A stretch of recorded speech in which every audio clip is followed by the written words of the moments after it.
Long ago, 44 years ago, humanity sent its first envoys into the vast expanse of space.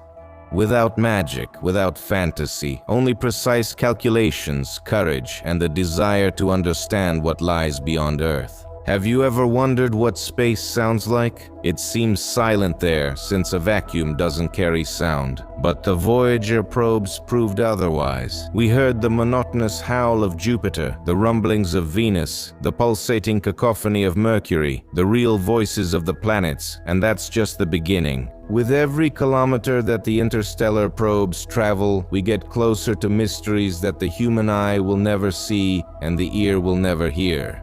Today, we will travel with them from Saturn to the edge of our solar system, learning about the mysteries of the heliosphere, strange interstellar phenomena, and the secrets of four-dimensional space. Are you ready to look into a place where the laws of the familiar world no longer apply? Times are changing. Even during the ridiculously short time that humanity has been on this planet, countless events have occurred, flashing by like images in a kaleidoscope. It's especially interesting to observe the metamorphoses that attempts at traveling various distances have undergone, moving on foot. Of course, you can't get very far that way, but gradually people learned to ride horses, switched to cars, and launched airplanes into the sky. And now, visiting a neighboring continent no longer seems like a supernatural event, as it did in the days of Christopher Columbus. A few more decades will pass, and we will no longer be surprised by the flights of Earth-made spacecraft to other planets and into deep space. But for now, the objects launched to study the universe invariably attract public attention. Perhaps this is due not so much to natural curiosity and the thirst for knowledge, but rather to the hope that we will eventually find ourselves a new home to be continued. Be that as it may, on October 15, 1997, when the Cassini spacecraft was launched toward the mysterious Saturn, humanity could not contain its excitement. Although the main goal of the spacecraft, which carried the 320-kilogram Huygens probe on board, was to study the ringed giant, it was only in passing. It also visited the vicinity of Venus, Jupiter, and some of their moons. Why waste energy on this? It's simple. These objects were used by astronomers for a gravitational maneuver designed to increase the station's speed. So, what did Cassini look like? What was it equipped with? And what were the objectives set for the interplanetary probe? Let's start with the last one. In addition to entering Saturn's orbit, the spacecraft had an additional goal: organizing the soft landing of the Huygens probe on Titan. The station handled these tasks excellently. This is evidenced not only by the research conducted, the numerous photos of Saturn's rings and the planet itself, but also by the fact that Cassini-Huygens lasted not 11 years, as originally planned, but a full 20 years. What are the parameters of the station? Its weight was 5 tons, 710 kilograms, of which, as already mentioned, 320 were allocated to the Huygens probe, 336 to useful equipment, and 3,130 kilograms to fuel. The height of the spacecraft is 6.7 meters, and the width is 4. The spacecraft was equipped with 2 main engines and 16 additional thrusters. On board, there were 12 highly sensitive instruments, including a camera system, a powerful radar, a magnetometer, and a spectrometer. A well-designed scientific research and commercial computer base allowed Cassini to last for a very long time, gathering a wealth of valuable information and photographic materials. The first artificial satellite of Saturn transmitted 635 gigabytes of data and 453,048 images to Earth. Among them are unique ones that were previously inaccessible to any other spacecraft.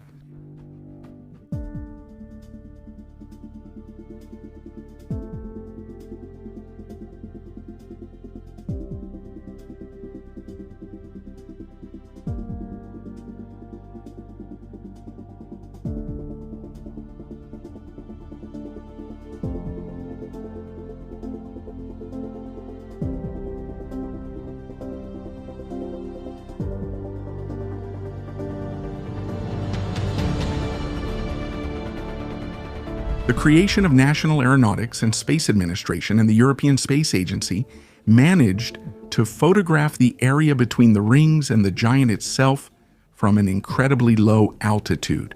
Subtitles by Dima Torzakh.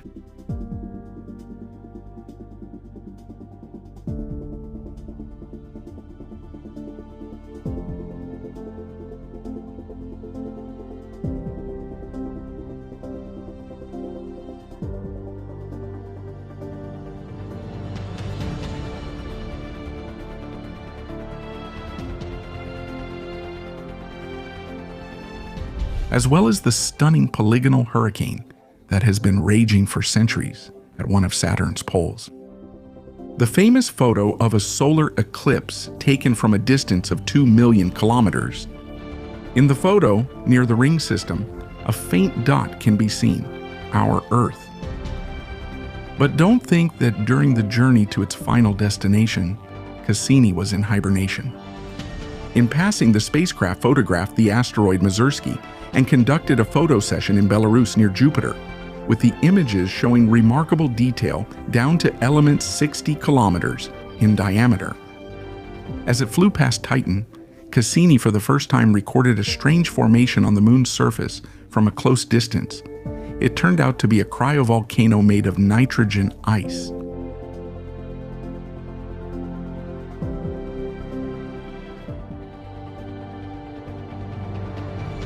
Overall, the mission, which cost $3.26 billion United States dollars, more than justified itself. On June 30, 2004, the Cassini spacecraft firmly settled into Saturn's orbit at a stable speed of 15 km/s. The Huygens probe landed on the surface of Titan a little later, on January 14, 2005. Until 2008, flybys were planned with many of Saturn's moons, Rhea, Enceladus, Tethys, Mimas, and many others. The spacecraft successfully accomplished this, as evidenced by photographic proof.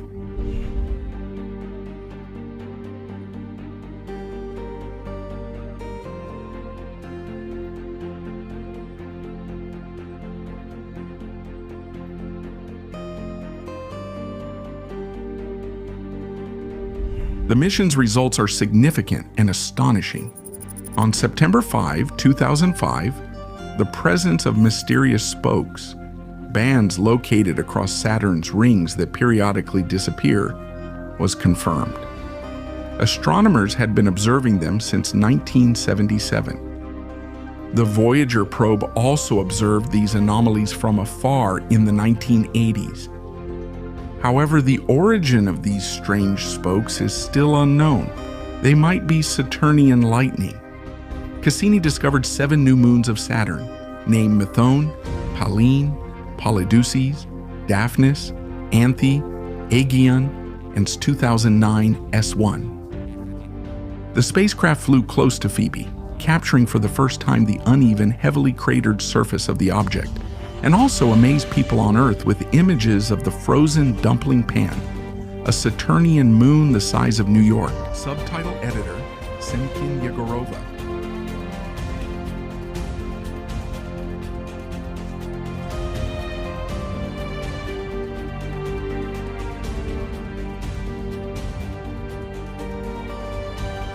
The most significant discovery was the detection of methane lakes on Titan, with one of the bodies of water being comparable in size to the Caspian Sea. It turned out that winds similar to those on Earth blow on the moon, rains fall, and thick fogs descend. Cassini also observed the giant hexagon, an incredible storm at the planet's north pole, with the precise shape of a structure spanning 25,000 kilometers. The diameters are still unexplained, even though the hurricane was first observed by Voyager ones. But it was Cassini that sent clear photographs of the incredible storm back to Earth.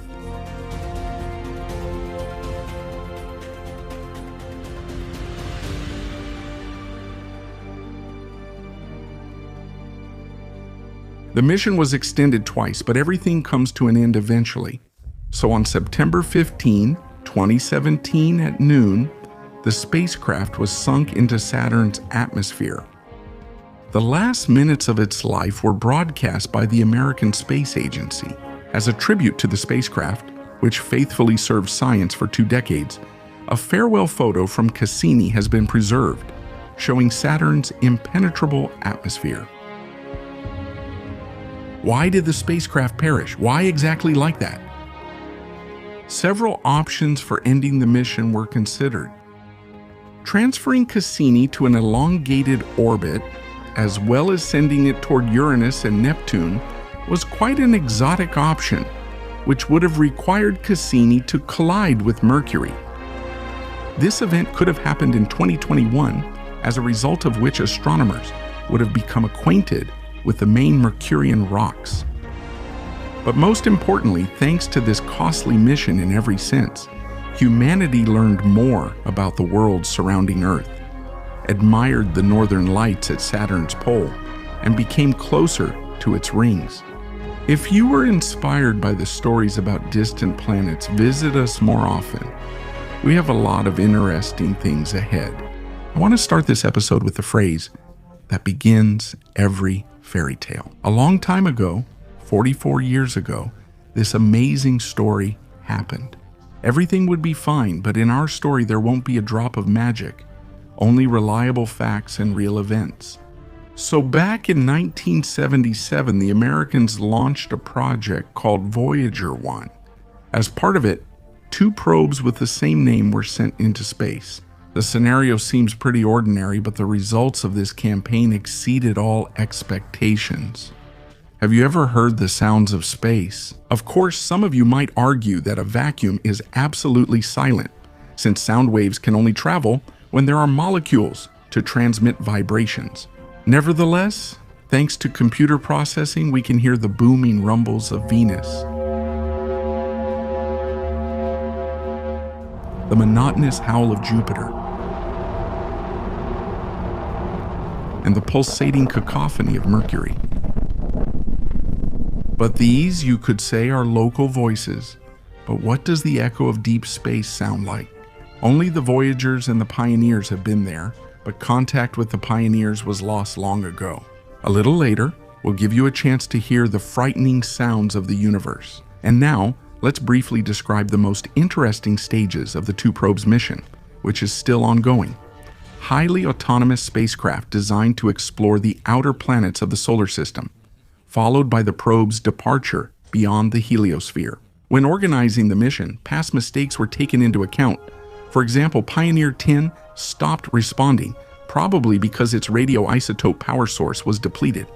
By the way, it is assumed that the spacecraft is now heading toward Aldebaran, and this journey will last about 2 million years. Therefore, the issue of powering the probes needed special attention. Both Voyager spacecraft were equipped with their own thermoelectric generators, powered by plutonium-238 rocket engines, as well as numerous computers and other useful equipment, spectrometers, cameras, a plasma complex, and so on. Despite minor problems, the spacecraft managed to successfully explore the planets of the outer solar system and set off into the depths of open space. Everyone knows that the boundaries of our parent star's domain do not end right beyond Neptune. The Voyagers, carrying golden records with the sounds of Earth, volcano eruptions, the noise of wind, a baby's cry, still had a very long and difficult journey ahead of them. Fortunately, the technical capabilities of both Voyagers allow us to communicate with them until 2030. What is the current mission of the probes? The main goal of the spacecraft is to study the transition region between the plasma within the solar system and the area in interstellar space. Both spacecraft crossed the first boundary separating our planets from the cold darkness of space, the heliospheric shockwave, several years ago. Voyager 1 did this in December 2004 and Voyager 2 in August 2007. The shockwave boundary is a region located inside the heliosphere. It is here that the solar wind slows down sharply to subsonic speeds as it collides with interstellar matter. It is worth noting that for the first 10 billion years, the solar wind travels at a speed of about 1 million kilometers per hour, and only the presence of cosmic particles can slow down this rapid journey. After the aforementioned milestone, the spacecraft faced the next notional boundary, the heliopause, which according to scientists they were not expected to reach until 10 years after crossing the shockwave boundary. Therefore, most likely, the event has already occurred. The heliopause can technically be compared to an airlock, where the pressure is equalized before astronauts go out into open space. It is here that the velocity parameters of the solar wind and the interstellar medium reach acceptable values, and partial mutual assimilation of matter also occurs. In fact, there have been debates about the nature of the heliopause for years. At one time, it was believed that it was located not far from Jupiter's orbit, but Voyager 2 dispelled this myth, since no one knew where this boundary was. Astronomers doubted that the probe would cross it before it stopped working, but the encounter happened before that officially occurred. Voyager 2 crossed the heliopause in 2018, and it turned out that it is 120 times farther from the Sun than the Earth. Thanks to the measurements that both probes periodically sent, it was discovered that the heliosphere is quite elastic. During periods of solar activity, it inflates like a balloon and then returns to its previous size. What other discovery did Voyager 2 make? In 2020, its plasma sensors detected one unexplained oddity. The farther the probe moves away from the Sun, the more the density of interstellar space increases. It's possible that particles sharply decrease their speed as they approach the interstellar medium, piling up on each other like a snowball. There is another theory that talks about the collision of the interstellar magnetic field with the heliosphere, which creates a kind of corridor between the heliopause and the rest of space. By the way, according to measurements, interstellar magnetism, although 64,000 times weaker than Earth's, only 7 microgauss, can still exert a certain pressure on the heliosphere.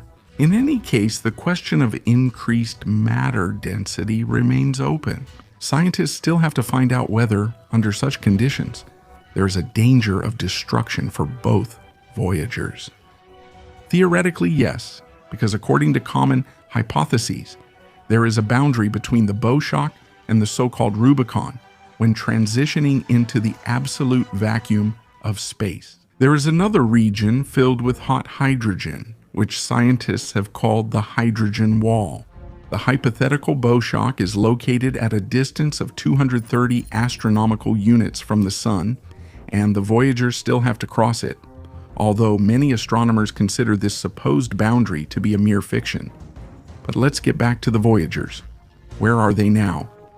The first spacecraft crossed the boundaries of interstellar space back in 2012. Its sensors recorded an increase in galactic rays and later a sharp decrease in solar wind particles. This data serves as convincing evidence that the probe is finally leaving the heliosphere. It was at this location that the spacecraft recorded a strange sound, a monotonous hum interrupted by a piercing whistle.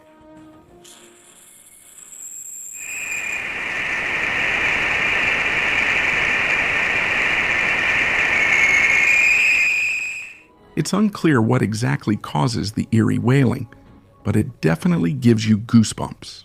Some astronomers claim that the sharp whistle is probably caused by regular solar flares reaching the edges of the heliosphere. Voyager 1 overheard all this in passing, since its journey is not yet over. In about 40,000 years, it will pass by the red dwarf Gliese 445, which is slowly approaching the Sun, and will continue through our galaxy. What about Voyager 2? It's also flying somewhere in the darkness of space, isn't it? As already mentioned, 14 years ago, the spacecraft successfully crossed the heliospheric shock wave and passed the heliopause. Thanks to the data obtained from Voyager 2, it was proven that the heliosphere is not a perfect sphere. On the contrary, it is a flattened oval with its northern boundaries farther from the Sun. Were there any anomalies in the information transmitted by the spacecraft? Yes, there was one discrepancy. Scientists expected that at the shockwave boundary, the temperature would be much higher than inside the heliosphere, but this did not happen. To be more precise, it was hot, but not as much as astronomers expected. The The question of where the discrepancies came from and where the extra energy went still remains unanswered. Voyager 2 is currently about 20 billion miles from Earth, and it is steadily heading toward the Oort cloud, which it will reach in 3 centuries. And to fly through this spherical region, it will need at least 30 millennia. It's a pity that we will never know about it. The half-life of plutonium is almost 90 years, and already now the energy supply of the spacecraft has dropped to 40% or less. Both spacecraft, launched a month apart, are now hundreds of astronomical units from the Sun and have no intention of stopping. They are headed for encounters with stars, wandering planets, lonely comets, and clusters of asteroids. Thanks to the probes, we now know what the emptiness of the macrocosm sounds like, and we have empirically confirmed the existence of the heliosphere, which protects our planetary system from the aggressive effects of galactic rays. Hello to all viewers of the Hubble channel from the three-dimensional world. Would you like to take a look into the 4th dimension right now? The very one where the ordinary rotation of an object is perceived by the human brain as a universal catastrophe? To avoid losing your mind on this hellish journey, watch this video until the end. You can consider it a detailed video guide because surviving in the 4D world without preparation is very difficult. We don't send our astronauts out into spacesuits properly in a centrifuge. As part of this virtual journey, we will sequentially visit all the worlds up to the 4-dimensional one. If you haven't changed your mind, then listen and remember. At first there was a point. The universe after the Big Bang comes to mind. Dismiss those analogies. Today we're not talking about the mysterious realm of singularity, but about geometric spaces. The answer is, a single point on a plane is by definition zero-dimensional, since it has no length, width, or height. Take a closer look at it, and welcome to space number 0. It must be stated as a regrettable fact that the zero-dimensional world is dull and monotonous. Movement is impossible here, and the outlook is limited, so let's leave it as soon as possible. While the neurons in our brain are still active and able to process information, we'll need them further on. How do we move from zero-dimensional space to 1D? It's very simple. We take a pencil and draw a straight line from a point, and now we're in a one-dimensional reality, since a straight line has only one parameter, length. Unfortunately, the 1D world is just as dull and bland, and movement here is only possible forward and backward. We'll be jumping along the line like a lamp. Before we turn into a meaningless Mercury column, let's try to leave this deserted one-dimensional dimension as quickly as possible. Perhaps in 2D space, the traveler will encounter a more epic spectacle. Let's check it now. The way to it isn't long. We just make a rectangle out of the ready lines, and now we have 2 parameters available, length and width. Based on them, we can already build something worthwhile. Just remember the relatively lively worlds of pixel games like the depressive Yume Nikki or the cheerful Super Mario. If a person found themselves in one of these realities, they would feel very uncomfortable, especially if they tried to ignore the never-ending and annoying music. We would still experience strange feelings, especially when looking at objects in profile, because instead of seeing beings and items, we would only see one-dimensional lines. This is exactly what a flat world labeled 2D would be like. By the way, our 3-dimensional reality could easily be turned into a 2-dimensional one if we flattened the Earth like a tin can. Until that happens, let's rather fly away. To move into the familiar 3D space, it's enough to draw lines perpendicular to the flat segment, and you'll get a parallel piped, which, in addition to length and width, also has height. Here we are, home. After these inhospitable and alien worlds, I don't really want to leave our familiar and native place, but the goal of our journey is 4-dimensional space. so we continue on. To begin with, think about what allows us to see the world as three-dimensional. There is an interesting feature. The human eye is capable of perceiving static objects that have length, width, and height only as two-dimensional. Take a closer look at a still image on your monitor screen. You only see 2D projections of three-dimensional objects. If we had the ability to perceive our surroundings in true 3D, we would notice every single object within our field of vision. To explain this phenomenon, here's a perfect example. Imagine a room where a box is placed behind a dresser. If we had three-dimensional vision, we would be able to see both the box and the dresser at the same time. But that's impossible. Only when objects move through space does the truth become clear. Eureka, it turns out we're in a 3D reality. Even though, by the way, we're in a two-dimensional space, the same thing happens with the inhabitants. Until the object starts moving, they see it as 1D. For example, the parallelepiped that we drew a couple of minutes ago, to return to their world, the inhabitants of the 2D reality wouldn't be able to imagine it. This happens because it's impossible to imagine something that's incomprehensible. It's precisely the lack of information that prevents a person from clearly imagining a space labeled as 4D. People understand the properties of their own three-dimensional world only because it's tangible. Maybe there are plenty of other spatial vectors around, but our consciousness just isn't tuned to perceive them. It should be understood that if we are unable to imagine something, it doesn't mean it doesn't exist at all. So, is it possible to imagine the fourth dimension without using drugs? The geometry of 4D is most clearly demonstrated by the tesseract, a strange figure also known as a hypercube. It's an analog of the familiar cube, but adapted to the fourth dimension. Building such a figure is actually simple. But first, it's worth mentioning that an ordinary cube can exist anywhere, but it will look different depending on where it is. For example, in 0D space, it is that very point that was mentioned at the beginning of the video. To turn it into a one-dimensional cube, you need to draw another point and connect them with a line. For the 2D world, you should duplicate what you've drawn once more and again connect the points. As a result, you'll get a flat square, which is the two-dimensional equivalent of the familiar cube. Next, it's easy to use the shapes you already have to create the familiar cube from childhood.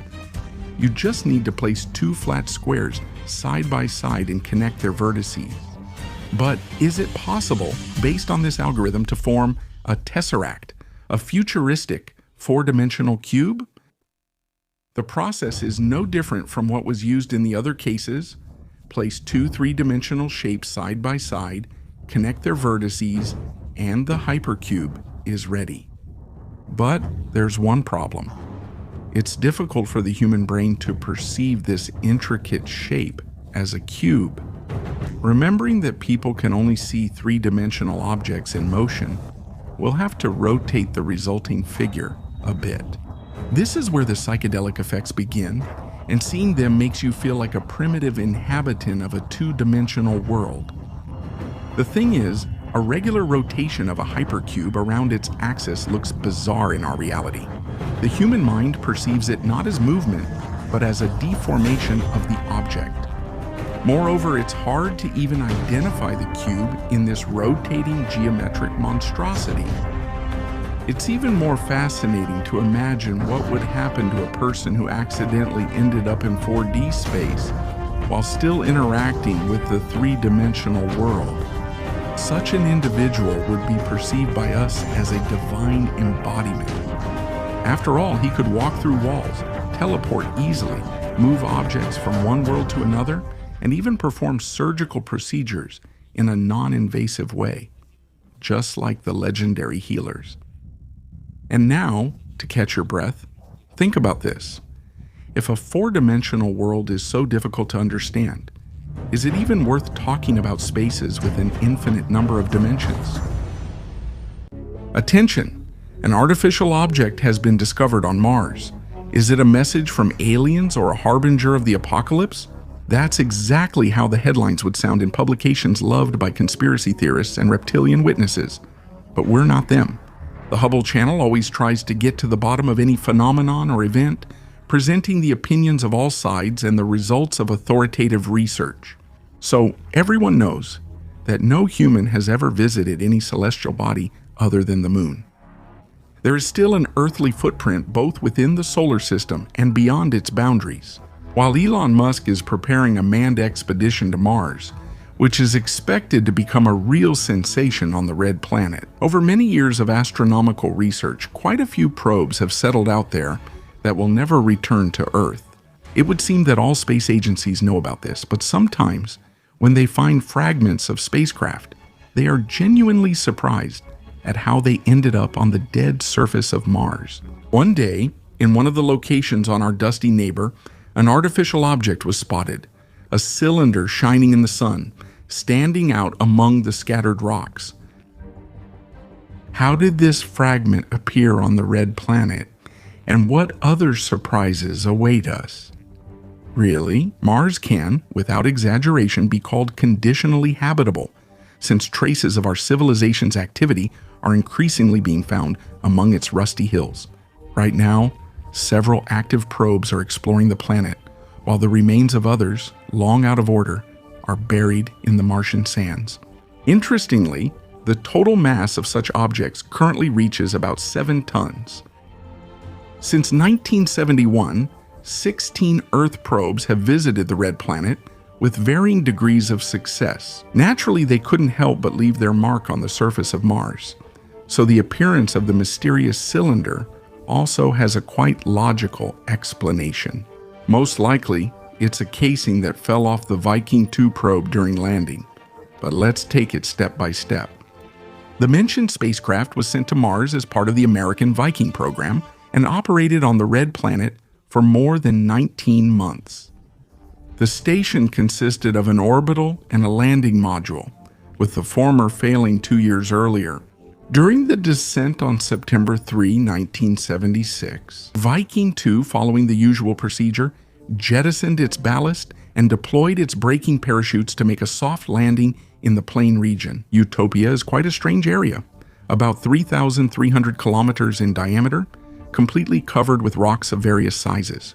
There are almost no craters here, and Utopia is located in the northern hemisphere of Mars. Apparently, it is an ancient impact crater, so enormous that it is difficult to properly identify. Since the landscape here is quite monotonous and bleak, it's not surprising that scientists were drawn to a small cylinder, clearly visible in the photos sent to Earth by the probe. The fact is that the main activity of Viking 2 is soil sampling. For this purpose, a sampler was used, which was usually covered with a special cap when not in use. But as soon as the device was ready, the cover automatically popped off, hitting a nearby rock. Thus, the part remained on Mars, just like Viking 2 itself. Viking 2. Overall, the situation described is standard, since every spacecraft and its structural parts receive a permanent residence on the lifeless expanses of the red planet at the moment of landing. Of course, a 30-centimeter long cover is too tiny a part to be seen from a satellite.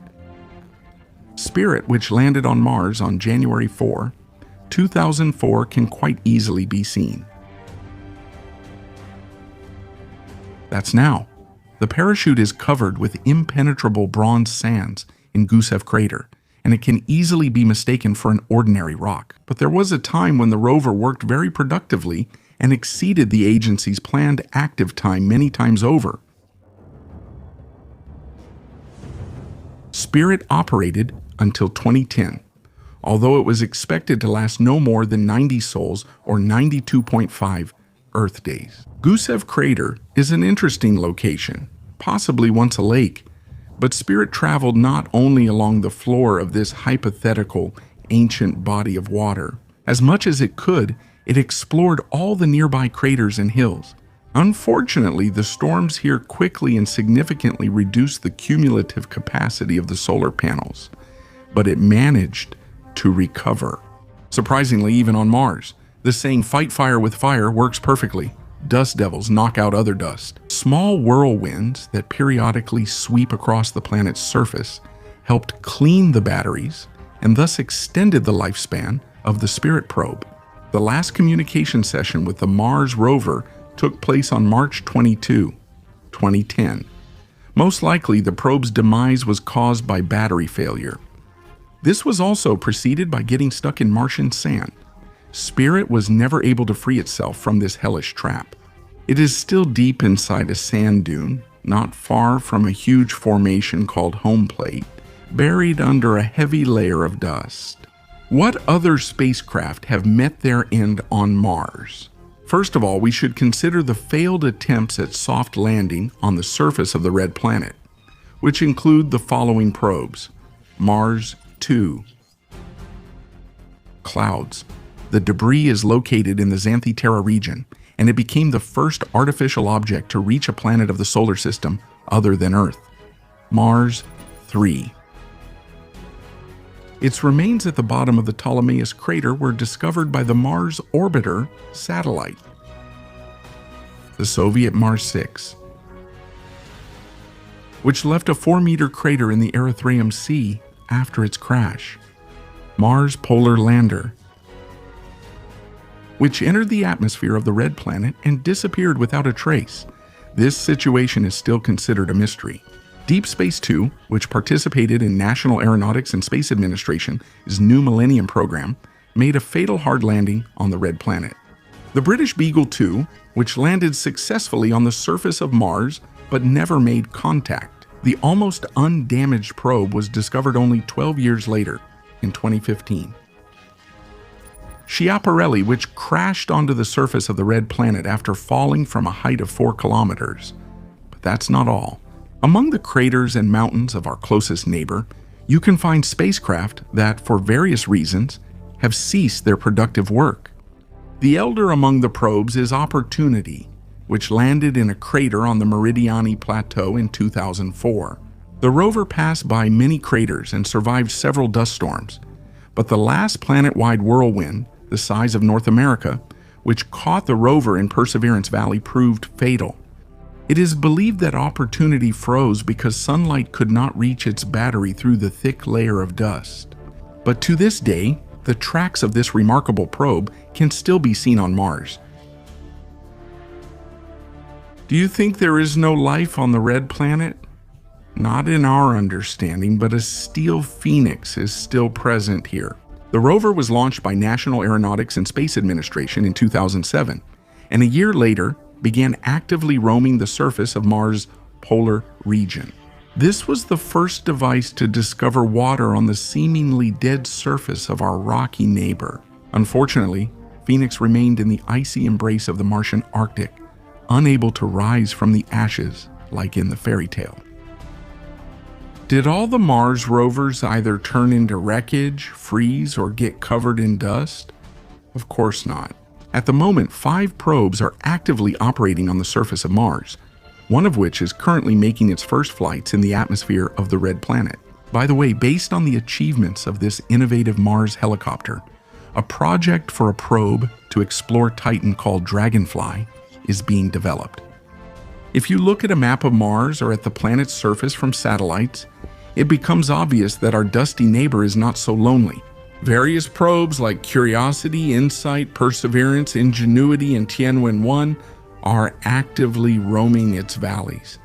And some regions jealously preserve traces of past catastrophes. That's why future colonists who will soon settle the red planet won't feel alone, even if they don't realize it. We're already beginning to inhabit Mars. Subscribe to the Hubble channel if you like the video, share it with your friends, and don't miss our updates. Do you think space is boring? We'll try to change your mind. Take a look at the screenshots on the screen right now. This is YouTube statistics. What does it mean? Notice that right now, 57% of this channel's viewers are watching without subscribing.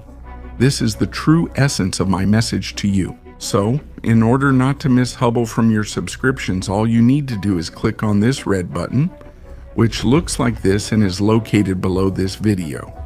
The law of the universe is simple. Remember this, because every subscription from you is very important to me. The more viewers there are, the more often they watch and hit like, the faster a new mega exciting video comes out.